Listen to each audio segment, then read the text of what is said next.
how to find the oil drain plug on a GMC Acadia. It is right straight below here, 32 inches from the bumper. It's a 15mm wrench, and then to get to the oil filter, it is right straight back from here. There's a gap in the hull, gap in the engine, right down by the manifold. You just reach right in there below the oil fill tank. So 3 things you need to change the oil. Locate the drain plug 32 inches straight back from about right here on the bumper.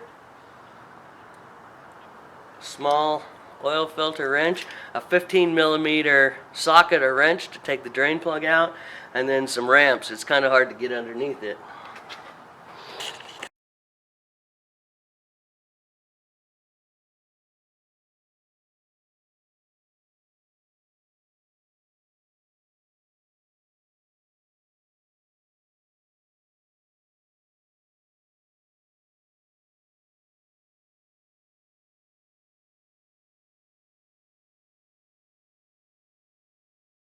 Yep.